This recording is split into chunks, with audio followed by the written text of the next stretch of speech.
Bismillahirrahmanirrahim. Assalamualaikum warahmatullahi taala wabarakatuh.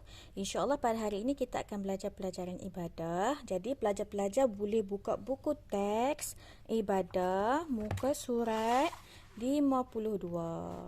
Okey, tajuk yang kita akan belajar pada hari ini iaitu perkara-perkara yang membatalkan wudu.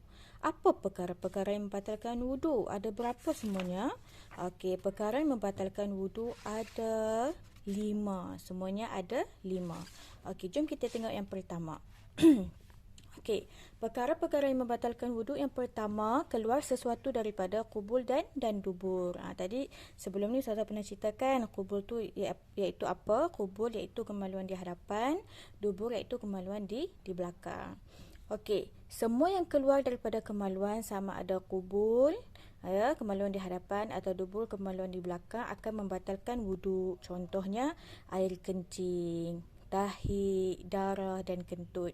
Siapa yang kencing, siapa yang membuang air besar, siapa yang keluar darah, siapa yang kentut, maka perkara-perkara inilah yang akan membatalkan wuduk. Jadi semua yang keluar daripada kubur ataupun dubur akan membatalkan wuduk. Okey, yang kedua, tidur yang tidak tetap punggung. Macam mana tidur yang tidak tetap punggung tu? Iaitu tidur yang tidak tetap punggung juga akan membatalkan wuduk.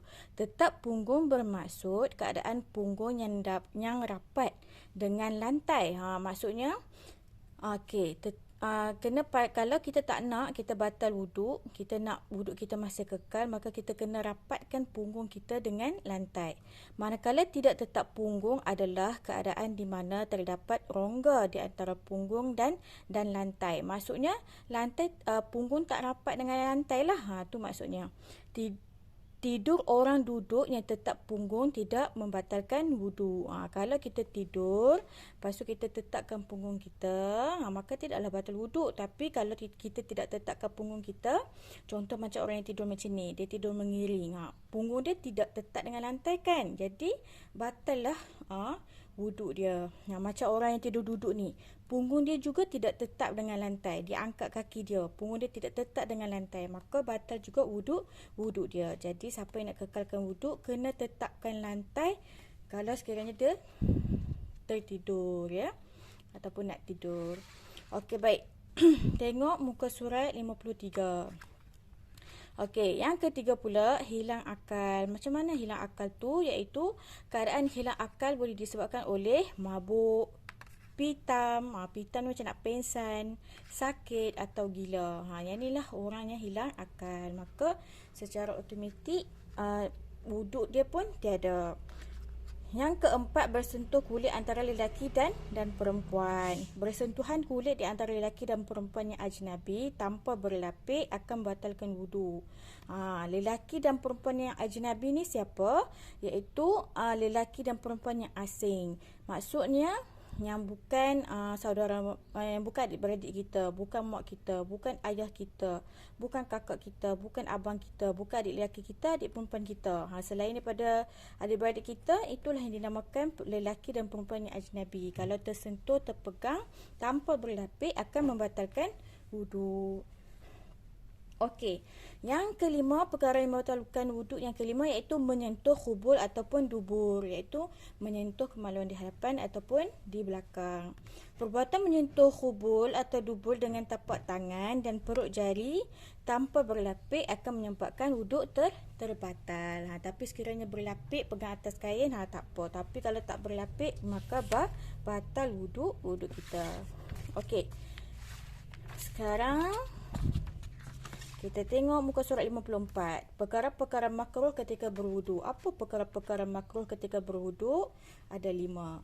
Iaitu yang pertama, menggunakan air secara berlebihan, iaitu membazir. Maksudnya kita masa ambil wuduk kita main-main ke, ataupun kita guna air yang sangat banyak. Mungkin disebabkan was-was dan sebagainya. Ambil wuduk sampai sejam, setengah jam, terlalu lama hingga menyebabkan air membazir, ataupun terlalu berjimat, ataupun kita ambil wuduk terlalu berjimat, guna air yang sangat sedikit, makruh. Dan yang kedua, mendahulukan basuhan sebelah kiri daripada sebelah kanan. Jadi sebaiknya memang kita kena ambil wuduk menggunakan sebelah kanan dulu baru sebelah kiri. Tapi yang ni sekiranya kita menggunakan sebelah kiri dulu daripada sebelah kanan, maka makruh. Okey, yang ketiga, mengelap anggota wuduk dengan tuala kecuali kerana sangat sejuk atau kerana keuzuran.